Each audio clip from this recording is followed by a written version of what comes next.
This is the Boston Celtics newsfeed on CLNS. Today is technically Friday, June 23rd, 2017. This is Mike Walsh reporting for CLNS, the leading online provider of audiovisual coverage for the Boston Celtics. The final pick in the 2017 NBA draft came in around 12:25 a.m. Friday morning, and the Boston Celtics wrapped up a busy night. Though there were no huge blockbuster trades, the Celtics did come away with 4 draft picks, starting first off with Jayson Tatum at number 3 overall. In the second round, they managed to pick up Ojeleye of SMU at 37.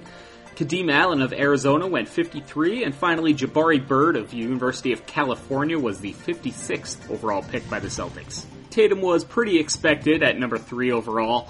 He had recently worked out with the Celtics, and they liked what they saw. Tatum is a 6'8 wing player out of Duke University. He averaged 16.8 points and 7.3 rebounds per game last year, and shoots 34.2% from three-point land. According to Adam Himmelsbach of the Boston Globe, Tatum and his family are flying to Boston this morning, and he expects to have a press conference around noon. CLNS Media will have you covered from that press conference all day long. For more on Tatum's selection at number 3 overall, dip back into the Celtics news feed. Corey Prescott had a post up immediately after the last of the lottery picks went. With the second round rolling around, the Celtics had 3 picks to take, and they took them all. Ojeleye out of SMU, he's a power forward, and just look at those arms in the picture there. He played at Duke and transferred after a couple years to SMU, so he's played under both Mike Krzyzewski and Larry Brown. Draft Express actually had him at 22 overall. Sam Vecini actually had him way down at 19. He'll be a 6'8 wing player in the NBA and looks a little bit like Jay Crowder. One benefit of Ojeleye, though, he will come into the NBA as what looks to be a pretty good three-point shooter. He hit on over 42% from 3 last season and averaged a 19-7. The Ringer.com's Kevin O'Connor actually spoke to Ojeleye before the draft back out at the Combine. O'Connor discusses him at length and has some quotes from him in a story from May 24th, writing, quote, Ojeleye, in particular, with his chiseled Wreck-It Ralph body, has remarkable potential. There's little doubt he will be able to effectively defend multiple positions. He also plays with intensity, which manifests itself in chase-down blocks. Ojeleye told O'Connor in the story, quote, I have the strength to hold off forwards from getting good positioning, and I can rebound. I can stretch the floor a little bit, so I think with more time, more work, more reps, I can fill that 3-and-D role.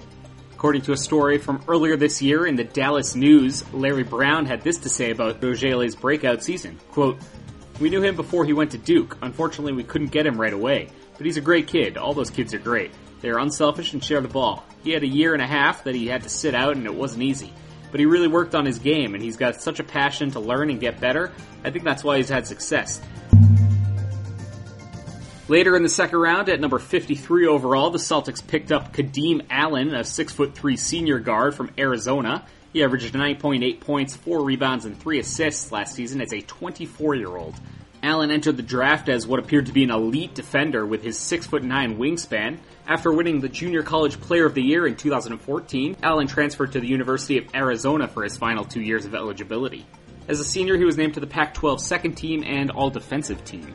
According to Draft Express's analysis, quote, one of the best perimeter defenders in the NCAA during his 2 years under Sean Miller, Allen has all the makings of a stopper at the NBA level. The Hutchinson Junior College transfer is tough, physical, long, with a 6'9" wingspan, and more than happy to get under the skin of the opponent's best player, whether it's a 1, 2, or even a 3 at times.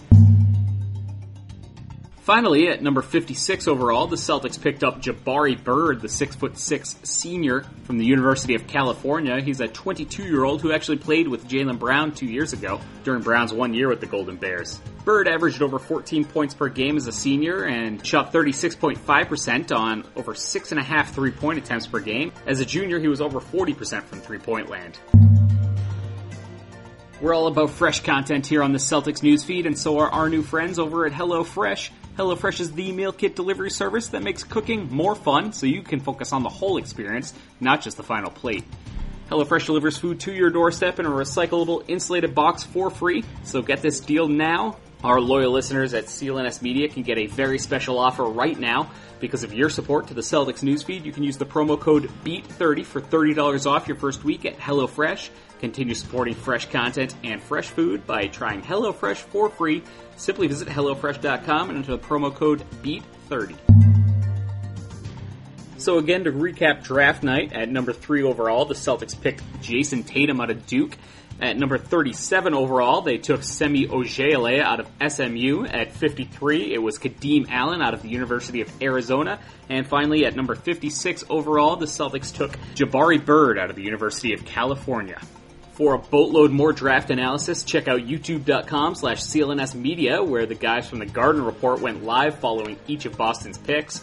The Celtics Roundtable crew is set to give you their draft reaction in that space as well.